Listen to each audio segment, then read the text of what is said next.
ओ तो एक बार की बात है, एक डाकू रहा करता था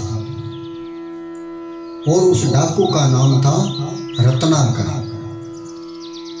वह डाकू रत्नाकर अपने साथियों के साथ में घोर जंगलों में रहता था और वहां से गुजरने वाले प्रत्येक व्यक्तियों को वह डाकू लूट लेता था। दूर दूर तक इलाकों में डाकू रत्नाकर के नाम का बड़ा खौफ था। लोग डरते थे, राजा लोग भी डरते थे उस डाकू रत्नाकर से। तो एक समय की बात है, भगवान सूर्य नारायण अस्त हो रहे थे, थोड़ा अंधेरा हो रहा था।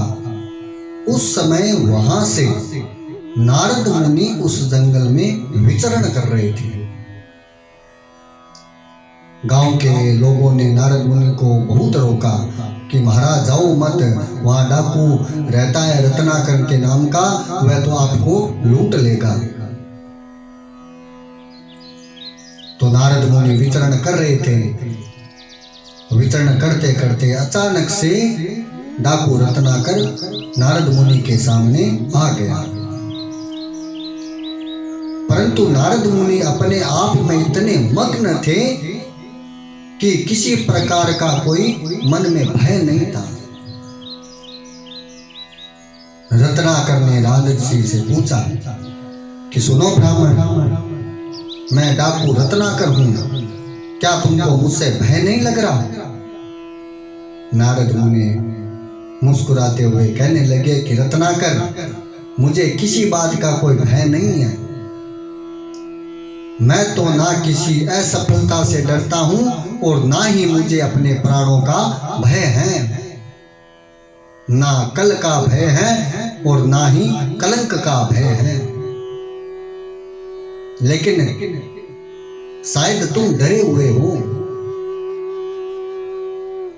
रत्नाकर ने गुस्से में कहा कि हे ब्राह्मण, मैं डरा हुआ नहीं हूं। मुझे भला किसका डर है? मेरे साथ में इतने साथी हैं और मैं तो डाकू हूं। बड़े बड़े राजा महाराजा मुझसे डरते हैं। नारद मुनि कहने लगे कि अगर डरे नहीं हो तो इन जंगलों में क्यों छुप करके बैठे हो? शायद तुम राजा से डरते हो या फिर प्रजा से डरते हो। रत्नाकर कहने लगा, नहीं नहीं, मैं किसी से नहीं डरता हूं। तब नारद जी हंस करके कहने लगे कि तुम पाप करते हो और तुम पाप से ही डरते हो, इसीलिए तुम यहां आकर के छिप करके बैठे हो। लेकिन शायद तुमको नहीं पता कि इस पाप के केवल तुम ही भागीदार हो और इसका दंड तुमको अकेले ही भुगतना पड़ेगा और उस पाप में तुम्हारा कोई भी भागीदार नहीं रहेगा। रत्नाकर ने गुस्से में कहा कि तुम मुझे उकसा रहे हो ब्राह्मण। मैं यह सब काम अपने परिवार का पेट पालने के लिए करता हूं और मेरी पत्नी भी, मेरे बच्चे हैं, मेरे पिता हैं और सभी लोग इस काम में मेरे साथ हैं। मैं अकेला चोरी नहीं करता हूं। नारद मुनि कहने लगे कि सुनो रत्नाकर, मुझे अपने प्राणों का भय नहीं है। तुम मुझे यहाँ पेड़ से बांध करके अपने घर जाओ और अपने सगे संबंधियों से जाकर के पूछो कि क्या वह इस पाप में वे तुम्हारे साथ हैं या नहीं है। रत्नाकर को नारद मुनि की बात सही लगी और वह उनको पेड़ से बांध करके अपने घर की ओर चल पड़ा। घर जाकर अपने सबसे पहले अपनी पत्नी से पूछा कि मैं जो पाप करता हूं, क्या तुम उस पाप में मेरे साथ हो? तो पत्नी कहने लगी कि स्वामी, मैं आपके हर दुख हर सुख में आपके साथ हूं, परंतु आपके पाप में मेरा कोई भी भागीदारी नहीं है। रत्नाकर दुखी हुआ, उदास होकर के अपने पिता के पास में गया और पिता से कहने लगा कि हे पिताजी, मैं जो पाप करता हूँ, जो मैं लोगों को लूटता हूँ, जो मुझसे पाप होता है, क्या आप उस पाप में मेरे हिस्सेदार हो? तो पिता कहने लगा कि बेटा, यह तो तेरी कमाई है और इस पाप से हमारा कोई हिस्सा नहीं है। अगर पाप करोगे तो तुम ही भुगतोगे, अगर पुण्य करोगे तो तुम ही भुगतोगे। डाकू रत्नाकर के प्राण सूख गए। उसे यह सब सुनकर के बड़ा धक्का लगा। आंखों से अश्रुधारा बहने लगी कि जिनके लिए यह पाप कर रहा है वो उसके पाप में भागीदार होने को तैयार नहीं है। रत्नाकर हताश होकर के वापस नारद मुनि के पास में चला आया। नारद मुनि ने रत्नाकर को देख करके कहने लगा कि हे रत्नाकर, जो तुम्हारे साथी थे वह मुझे छोड़ करके चले गए हैं। रत्नाकर नारद मुनि के चरणों में गिर गया और रोने लगा जोर जोर से कि महाराज, मेरे तो सब कुछ चले गए हैं।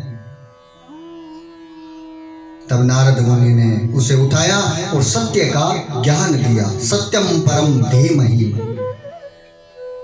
नारद मुनि कहने लगे कि सुनो रत्नाकर, इस धरती पर तुम जो भी कार्य करते हो, चाहे गलत हो या सही हो, सबका पाप और पुण्य तुमको ही मिलेगा।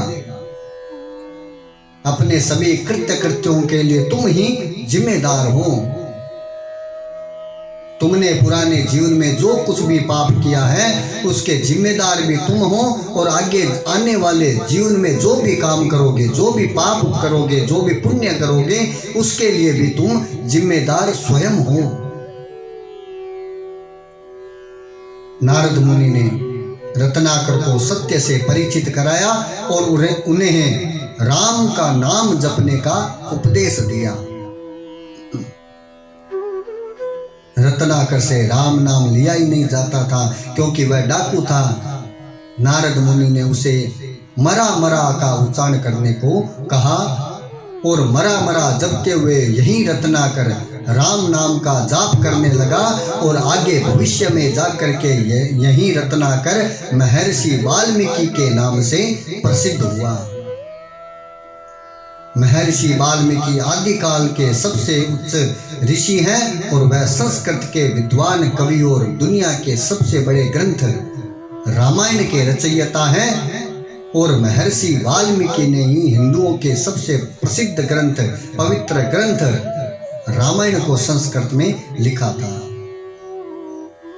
तो किसी ने सत्य ही कहा है कि राम नाम के इस शब्द में बहुत बल है, जिससे डाकू को भी भारतवर्ष के सबसे प्रमुख ऋषि के रूप में परिवर्तन कर दिया।